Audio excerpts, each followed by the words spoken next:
गुरु गोबिंदों खड़े काके लागों पाए, बलिहारी गुरु आपने गोविंद दियो बताए।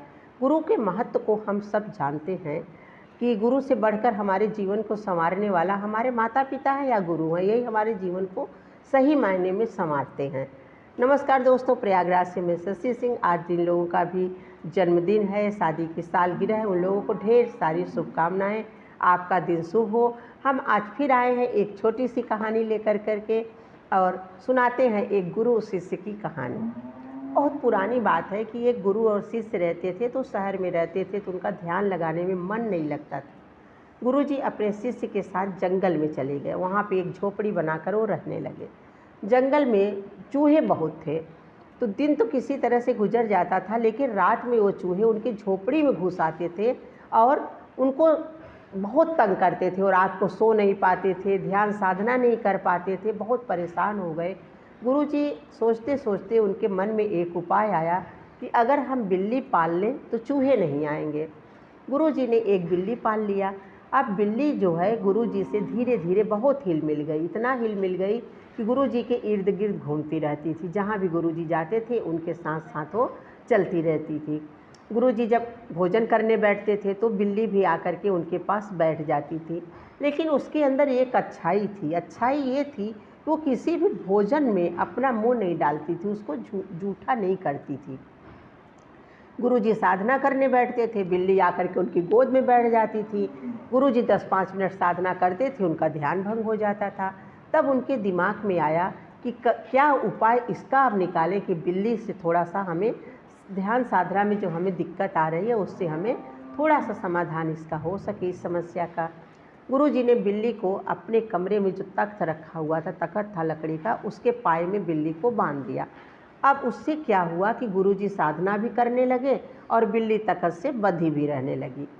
धीरे धीरे समय गुजरता गया। गुरुजी की उम्र हो गई थी, थोड़ा बुजुर्ग हो रहे थे, तो अपने शिष्य को सारी बातें सिखाते रहते थे कि किस तरह से उनको क्या करना है, पूजा पाठ, ध्यान साधना, सब कुछ करते करते कई साल बीत गए।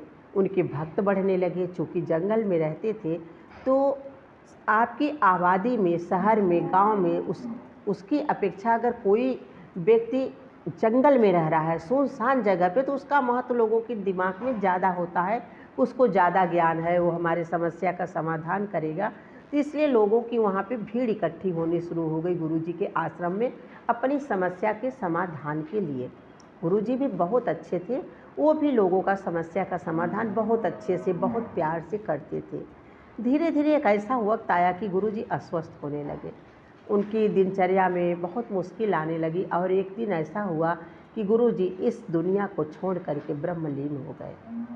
अब उस आश्रम की बागडोर उनके शिष्य के हाथ में आ गई। बिल्ली भी गुरुजी को न पाकर के बहुत परेशान रहने लगी और कुछ दिनों के बाद बिल्ली ने भी दम तोड़ दिया, वो भी इस दुनिया से विदा हो गई। अब उनके शिष्य जो थे, जो उनके यहाँ भक्त आते थे, वो उनका जो शिष्य था, उनके साथ रहते थे, उनको अपना गुरु मानने लगे कि अब आप मेरी समस्या का समाधान करिए, क्योंकि इतने दिनों से आप गुरुजी के साथ रहे हैं तो आपको उनकी सारी बातें पता होनी चाहिए, आपको सारी जानकारी होगी कि वो कैसे समस्या का समाधान करते थे। शिष्य भी गुरुजी के आसन पे बैठने लगे, अपना ध्यान करने लगे, लोगों की समस्या का समाधान करने लगे। लेकिन वो बात नहीं आ रही थी जो गुरुजी के बात में थी, जो गुरुजी के अंदर था। उस तरह से न वो ध्यान कर पा रहे थे, ना तो उस तरह से वो किसी की समस्या का समाधान कर पा रहे थे, ना उनका व्यवहार उतना मृदुल था कि वो मृदुभाषी भी नहीं थे। तो उनको दिमाग में एक चीज़ आया, कुछ लोग उनको बोलने लगे कि आप थोड़ा सा विचार करिए कि ऐसा क्यों हो रहा है कि आपके अंदर वो खूबी नहीं आ रही है। जब ये ध्यान करने बैठते थे तो 10-15 मिनट से ज़्यादा इनका ध्यान नहीं लगता था। इन्होंने क्या दिमाग में लगाया, जब सोचते सोचते एक दिन इनके दिमाग में आया कि अच्छा, गुरुजी बिल्ली पाले हुए थे और वो बिल्ली बैठती थी, इसलिए गुरुजी का ध्यान लगता था। तब मैं भी बिल्ली ले आऊँगा और मैं भी बिल्ली पालूँगा तो मेरा भी ध्यान लगेगा।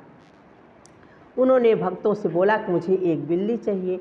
अब बिल्ली मिल गई, बिल्ली आ गई। बिल्ली को तख्त से बांध करके अपना ध्यान साधना करने लगे। हम लोग भी कभी कभी इसी तरह की बिल्ली के चक्कर में पड़े रहते हैं। हम लोग अंदर से इस चीज़ को नहीं सोचते हैं कि ध्यान साधना हमारे मन की शांति से, हमारे मन के सुकून से होता है, न कि बिल्ली बांधने से। बिल्ली की वजह से गुरुजी का ध्यान नहीं लग रहा था, ये उनके शिष्य को समझना चाहिए था, लेकिन उनके शिष्य के दिमाग में ये बातें थीं कि बिल्ली यहाँ पे बिल्ली रहती थी, इसलिए गुरुजी का ध्यान लगता था। आप लोग भी अपने इर्द गिर्द देखिए कि कहीं ऐसा तो नहीं है कि आपके अंदर भी इस तरह की भावनाएं हैं कि अगर कोई बिल्ली इस तरह से मिलेगी तभी हमारा ध्यान लगेगा, तभी हमें सफलता मिलेगी, तभी हमारा काम होगा। नहीं, आप कितने भी ज्ञानी के साथ रह लीजिए, जब तक आप कोशिश नहीं करेंगे सफलता आपको नहीं मिलेगी। आप कितने भी ध्यान वाले गुरु के साथ रह लीजिए, ध्यान आपको ही लगाना है। जब आप ध्यान लगाएंगे तब आपको सफलता मिलेगी। इस कहानी का यही मतलब है कि गुरु तो हमें ज्ञान देते हैं, लेकिन गुरु कभी ये नहीं कहते हैं कि हमारी गलत चीज़ों की आप नकल करिए। उस व्यक्ति के अंदर गुरु की उन बातों का असर नहीं था कि गुरु कितना ध्यान कर रहे हैं, गुरु जी कितनी पूजा पाठ कर रहे हैं, कैसे लोगों की समस्या का समाधान कर रहे हैं। उनके दिमाग में बस एक बात ये आ गई, एक अंधविश्वास आ गया कि उनको जो है बिल्ली का वो करना है, बिल्ली अगर वो बांधेंगे तो उनका ध्यान लगने लगेगा। इसलिए आप लोग इस चीज़ का ध्यान दीजिए कि कहीं आपके इर्द गिर्द भी तो कोई ऐसी बिल्ली नहीं बंधी हुई है जिससे आप अपने मार्ग से भटक रहे हैं, अपनी मंजिल पाने से भटक रहे हैं। इसलिए आप लोग विशेष ध्यान दीजिए, आपका ध्यान इस अपनी सफलता पे होना चाहिए, न कि किसी के गलत अनुसरण, गलत बातें अनुसरण करने के लिए नहीं होनी चाहिए। आप लोगों का दिन शुभ हो। अगर आप लोग हमारे चैनल पे नए हैं तो हमारे चैनल को ज़रूर सब्सक्राइब करिएगा, लाइक करिएगा और कमेंट करके ज़रूर बताइएगा कि आपको कहानी कैसी लगी। आपका दिन शुभ हो।